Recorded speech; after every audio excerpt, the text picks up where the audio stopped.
Welcome to the new podcast series of Homework from Home. And today I'm with a very wonderful, the very talented, and amazing safeguarding and well-being team. Hello. Like, Hello. hello. That was a nice introduction. I'm not normally this nice, but today it was nice. Yeah, so I'm Sam. I'm based in the safeguarding team in the student hub on the ground floor in the new atrium. I joined the team June last year, so I've been here coming up to a year now. And our role is mainly around dealing with risks of harm or abuse or neglect, as well as supporting students with general wellbeing concerns. Just to give a bit of background from where I'm from. So I'm from the police. I work with Thames Valley Police. So I've got the policing background, and I'll pass it over to my colleague Annice now. I think we both started at the same time, almost. Oh, like when you joined university? Yeah. Right, okay. So my name's Annice Thomas. I started 2 years ago this July. Oh, so 2 it's gone years. very, very quickly. Yeah. You know what they say, time goes quickly when you're having fun. Yeah. So I'm safeguarding officer here under the student hub team, and my background's in social work. So I worked with children and families for many years, more years than I care to remember, and hopefully made a big difference there before coming into the educational sector. So as Sam says, we deal with the safeguarding of students and staff at the university, and we cover all 3 campuses. Wonderful, fantastic. I don't know, because I didn't know that it was for staff as well. I thought it was just for students. And Our focus is students. But obviously if staff do come to us, then we can direct them elsewhere. That's but really new obviously information. HR would deal with the main concerns around Yeah, staff. yeah, true. Yes. And how is life lately? Because we had a new intake of students came, and how is it busy or is it a bit calm? It's very busy, particularly Friday just gone, wasn't it for you? Yes, it was. On Friday just gone, I had 10 support and report cases Okay. in the afternoon. Oh, All afternoon. just on Friday? Just on Friday. Yeah. So I was on leave, so I missed the workload. But you know what? It's fine. It's We fine. were calm and sorted everything out, and Yep. spoke to students, made appointments to see students this week, and so far all the students have come forward and said yes, we'd like an appointment. So we're going to help and support those students. Fantastic. And so I don't want to make it like too serious conversation, because when everyone says about like mental health or well-being, everyone thinks it's so serious and it's so complicated. But at the same time, it's just like the small gestures sometimes, can give like a positive impact towards students. That's or right. with staff, smiling at someone and like complimenting someone. And sometimes it could sound creepy, but it's like, oh, how's your day been? And Yes. the small kind of gestures Yes. could be like a huge thing for others who really want that kind of It's approach. human interaction, Yeah, human interaction. contact. So even just listening to a student for sort of half an hour, 45 minutes from a referral that we may get may be enough to make them feel better and make them Yeah. feel supported. It just depends on the nature of the concern and the complexity of the concern. But yeah, literally just listening to someone and having that time Yeah. will make them feel better. It's like, when I started my role, I was like clueless, because my title itself says Vice President Education and Welfare. And I was like, welfare, what should I do for welfare? And I don't know, should I go to students and ask whether they're okay? And not every student would be comfortable, and you go to them and like, are you okay? How are you doing? And it could be weird sometimes. But at the same time, when a students come to you and they feel like the conversation was really helpful, and when they thank you, Yes, yeah, it's nice. that's an amazing feeling. It is lovely. And, It is lovely. It It good. is, yeah. I think sometimes it's that, when students first year students come, they've left home for the first time. Yeah. And they could be living very far from their families, and they don't know anybody, and they're very aware and conscious of everything, Yeah. you know, around them. And I think sometimes it's just that listening ear. It's just saying, you know, you're valuable to Yeah. us. You know, we want you to be here. We want to look after you. We want to make sure that you're happy. Make sure that your journey is a good one. Yeah, you know, true. there's going to be obstacles, but if you come across obstacles, we're here. Yeah, it's just like reassuring, like you're not alone. We are here for you to, grab your hand. Sometimes if you fell down, we'll lift you up, and that's a speciality. Even though we are like a small university, we have that. In order to create that community, it's such an important thing, and it's just sometimes the students may not know us, like, oh, that we were providing this, and you can reach out to us, or you don't have to take everything to yourself. You can ask people for help. That's Yeah, it. And Because yeah. we're not scary people. Yeah, we're not we are scary. approachable. Yes. We're there to help students. Yeah. We're there to make sure that they get the support they need, whether it's referrals to internal services and other departments at the university, or whether it's referrals to external organisations that can provide that support. As I say, it all depends on what their needs are. But yeah, we're approachable people. We're there to help, and people shouldn't be scared about coming to see us. Yeah. So when we discussed about the needs of students, I'm just wondering, what's the frequently asked or like frequent student need or requirement they concern? approach? Yeah. What do they normally approach? From my perspective, it's mental health. Yeah. It's the anxiety. So Yeah. a lot of our students are struggling with their anxiety because everything's new to them, particularly the first years. I don't know if you would. I think for me there are a lot of relationship problems. Okay. Yeah. So whether it's relationship problems with their parents or siblings, or with an intimate partner, or with a friendship group. Yeah. You know. So and especially if you're here and you're you know. You want to feel valued Yeah. by your support groups and your peers and things like that. And when you fall out, that can hurt a lot. And Yeah. we understand that, you know. And so that when we have students coming to talk to us about that things are not going really well, they're very isolated, they're feeling alone, all of those things, we want to say, look, it's okay, it's all right. So that's where I feel also student union coming we worked really well together. Yes. Yeah. Because then That's I a know. podcast. But also I often say to students, right, we've got all of these societies here, and let's see if we can get you involved. Yeah. But also as well, we work very closely with the accommodation team and with our senior residencies. Like, for example, you know, I will contact the accommodation team and say, look, this student is feeling isolated in their accommodation. They're too shy to go to the societies, but they need somebody just to Check in with them. Just to go with them. Yeah. And so I think this is where we work together as teams, and for me, that's really helpful. And if, you know, for the hour or hour and a half that we see students, that we can say, right, we've put this in place for you. Yeah. And a lot of students, they'll come with something else, but then we'll say, are you finding assignments okay, or is this stressful for you? Then we'll direct them to the student learning and achievement. Yeah. So again, you know, students are saying, I'm really struggling to do my first assignment, or I've done several assignments, but this one is really getting me down. So then we'll say, right, let's go through to our SLA team and see where we can get you help.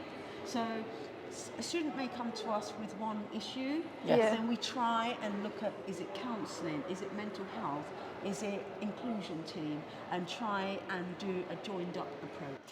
It's about like getting to know the students Yes, better exactly. than providing the support. Yeah. Sometimes, you know, the students kind of feel a bit reluctant to approach. It's not because they didn't want it to.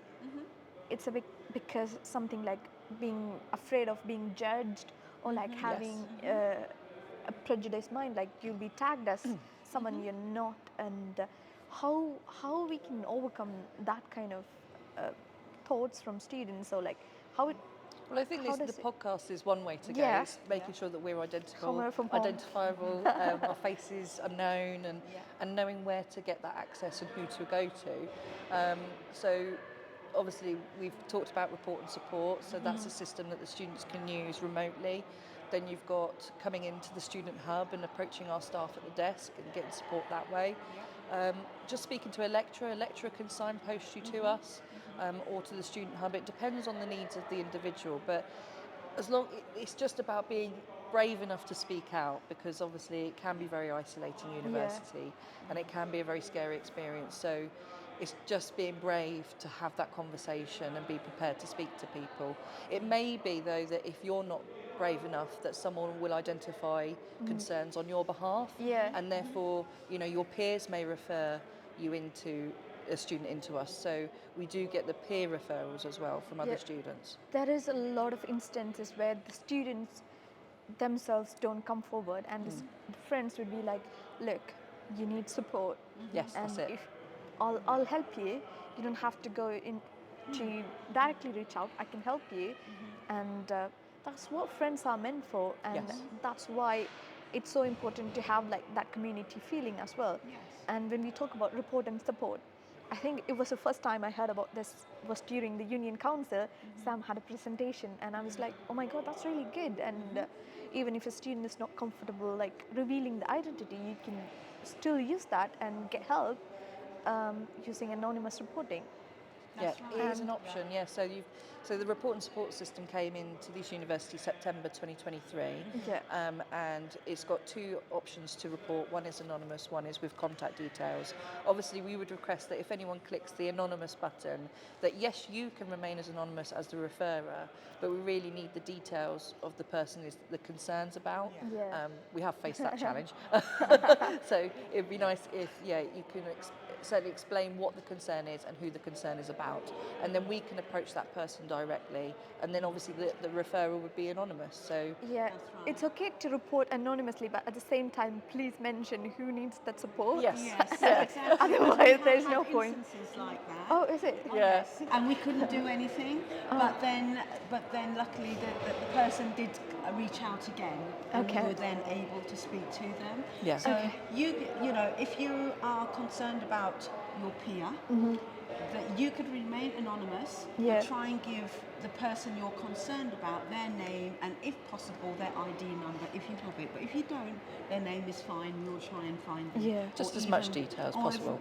Which school, what course they're on, Yeah. and we will try our best, because if you want to, we understand that people want to remain confidential, Yeah. and those things, but you still have that concern for your friend, Yeah. and that. But also I want to say that it takes a lot of courage to approach, Yeah. and we don't see it as a weakness. No. We see it as a strength, because to say that I'm really struggling in this area of my life, it takes a lot of guts, a lot of bravery, a lot of courage, and we really value that with students. We know it takes a lot. So, and as Sam said, we're not scary. We're not scary not people. scary We're just really nice people. Yeah. and again, we often need help as well. Yeah. We're mature staff members, Yes. but we need help, and we ask for help, and we recognise that that students, we have different age students, and we've dealt with mature students as well, because we have a great deal of mature students who Yes, we deal we with, who are parents themselves, who are carers. I've dealt with students who are older than I am. Yeah, I have, and I think it's absolutely amazing that people can come and study at BNU at whatever age. From 18 upwards. I think that's amazing. So for me, whatever the issue is, we will try and help our students and try and support them in whichever way that we can. And also we've worked with external, like for example, if we're working with a family, a student who's got issues, say, with their son or their daughter, I've worked with them to work with social services and with the police. Yes. So we worked with external authorities as well. Yes. And we worked with the lecturer. So we try and find solution-focused methods to help the student, because at the end of the day, we want all students to succeed, Yeah, true. and we want them to get them to their finishing line. You know, so we want to make that process easy for them. It's like, sometimes it's okay to say, okay. So, you don't have to be like smiley and like happy always. It's okay to have like a bad day and just We have vocal a box about of it. tissues on our Yeah, I have. And sometimes sweets, if we're lucky enough. and we've got sweets as well. Oh, I And don't have sweets, but I have a tissue box as well, we got just tissue- in case. Yeah, so we sometimes we need it as well. So yeah. Yeah, and when we talk about getting students, just have to take the courage to speak out, and the next step is we come together as a community. And what are the external support or like extended services that we provide? We work quite a lot with external support.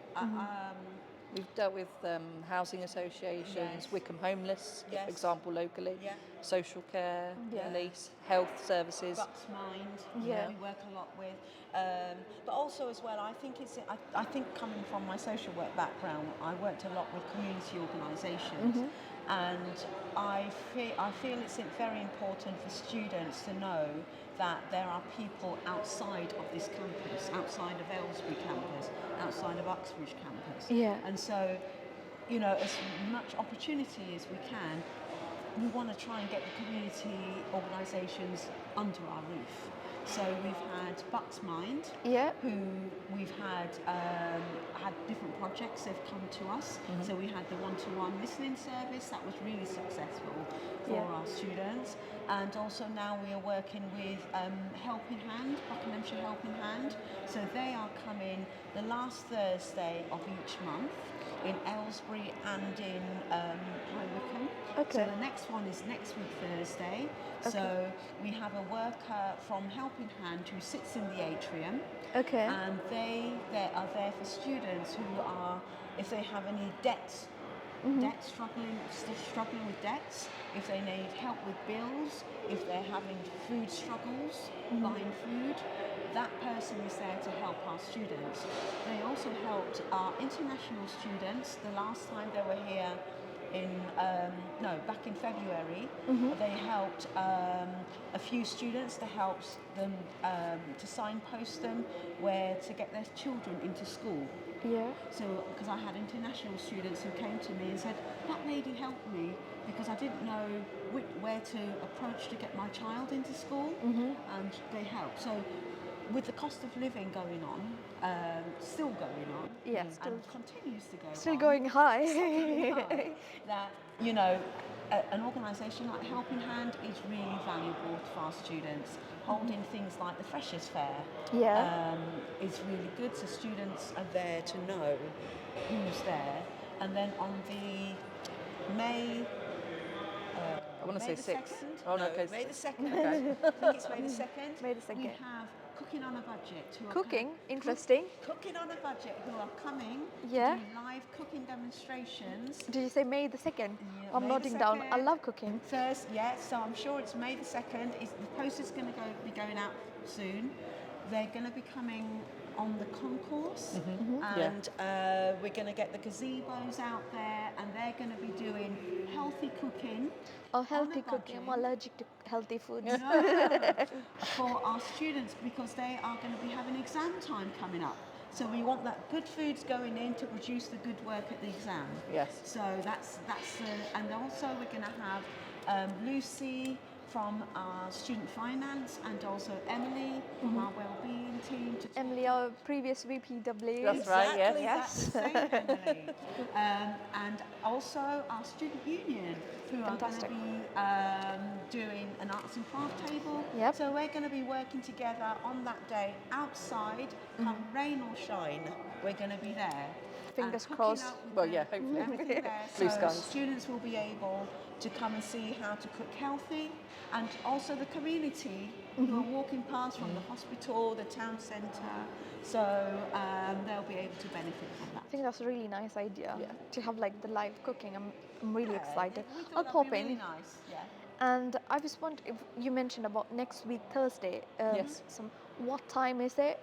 Okay, so we can give like Okay, so let me get the times right. So Come to next the week. Helping Hand at the atrium is going to be from 12 till 2. 12 till 2. And then at Aylesbury, the worker there from Helping Hand is going to be there 12:30 till 1:30. So it's the 25th of April. 25th of April, yes. Okay. And the one in Aylesbury is going to be on floor 2 in the breakout space. So where the nursing students come out, that worker sits there from Helping Hand. So, and also I believe Jason from Aylesbury, he's already got it up on his TV screen with all the posters. Are we doing something for Uxbridge as well? Because We are hoping to get a similar organisation for Uxbridge Because that's a Buckinghamshire one, isn't it? because this is a Buckinghamshire Okay. Helping Hand. So we are working with Uxbridge, somebody in Uxbridge, hopefully to get something similar for Uxbridge. yeah. students. Otherwise, we didn't want them to feel like we're No, left no. out. We definitely don't want them Yeah. to feel left Uxbridge out. students, if you're listening, we are planning something. We are definitely planning something. And also we're looking forward to coming to Uxbridge for the nursing students in May. Fabulous. Fabulous. So Fabulous. yes, They're all I recorded. can't remember the date, but I know we're coming. Yeah, we're gonna advertise it on the 14th and 15th of May. 14th or 15th of We're gonna be May. there. Sorry, it's just It's all in your head. It's like just one day after. It's the Union Awards as well. Yes, that's 16th of right. May. Yes, So so you it's have gonna like a busy schedule. Yeah, it's going to be fabulous. Yeah. So we talk about the community and how important it is to build that community and make students feel like they are part of it. Sometimes, I remember when I started, the most frequent one is anxiety. I'm a person I had social anxiety, and I have like really high palpitation, like Yeah. if I go in a crowd and if I have to go on a stage. But one part of me would be like, you have to do this, you have to overcome this, and the other side of me will be like, oh, they're gonna judge you, you're gonna make some mistakes. It's like the battle within you, and Yes. it's about your your choice to make what you wanted to do. It's trying to have the Yeah, confidence it's and like the courage. like have the balance to be like, if you do this, what's gonna happen? What is the worst gonna happen? Exactly. And I'm like, oh, so we had this Union Awards elections results night, and normally everyone thinks that I am really like, calm, quiet, serious person, and I have this resting face of me. This is my resting face, and people will be like, oh my god, she's so serious. Why is she so serious all the time? But it's like I am pretending to be like serious. I'm not serious at all. So during the elections results night, I was supposed to announce the winner of my next, like the person who's replacing me, and I was like, the atmosphere was really tense. Everyone was like so nervous, and you could see the candidates was like they're like this, some was like this, and some were like this, and I'm like, I wanted to make the mood a bit lighter. Then I put on my sassy hat on. I was like, oh my god, calm down, people. So it was really, I think everyone enjoyed it, and it was everyone just shocked to see my new face, and everyone was like, where did you get this much sass from? We didn't expect that from you. I was like, surprise. Sometimes it's okay to come out of your comfort zone. Yes, That's yeah. right, that's And right. But it's realising that other people are feeling the same as you. You know, Yeah. you said that they were all holding their hands, Yeah, they were like looking really this. nervous, and you're feeling that internally. I was But, shaking as well. I was shaking as well because that's a really crowded room, and I'm not really comfortable going in front of the crowded room and talk But about. we're all human, we've all got Yeah, our own exactly. insecurities and Yeah. stuff going on, so It's- it's just realising and appreciating that Yeah. we're all in the same boat, and Yeah. I say nothing bad's going to really happen. What's the worst going to happen? Exactly. But still, I'm going to do shaking again if I go to stage. But still, it's about the initiative that what you wanted to do, and you wanted to take yourself as a person who wanted to try. Uh, what does it look like to come out of your comfort zone, and later regret like, oh, I should have done that. I should have done this, and there's no point crying over what happened before. Yeah, I was going to say, I think university, you know, yes, you're here to learn, but it's also about personal development. Exactly, yeah. And I think we learn things about ourselves. You know, for example, we see students who are on the dance courses or the acting courses and things like that. And they're thinking, right, okay, I feel really nervous, I want to do this. But then they realise I just need somebody to there support me, Yeah. standing beside me, behind me, in front of me, wherever we are, Yeah. just supporting. And then you learn, and then once you do it the first time, I thought, wow, I never ever thought I would be able to do that in a million years. And then the next time you have to do something, you think, and then your confidence grows. Yes. Yeah. Your Yeah. self-esteem grows. Yep. And I think university, that's why universities and BNU is especially really good at doing that. Yeah. And I think BNU is an excellent kind of, I don't know what to say. It's a great place to It's learn, a actually. You learn about yourself. Yeah. You learn externally, and you learn about your future and True. what your future could be. So so we've got to be open about that. Yeah. And even us as staff members, we learn about ourselves. Definitely. Yeah. You know, we never stop learning. No, never. So, when you said about learning, you know, it's understanding who you are and what you want it to be.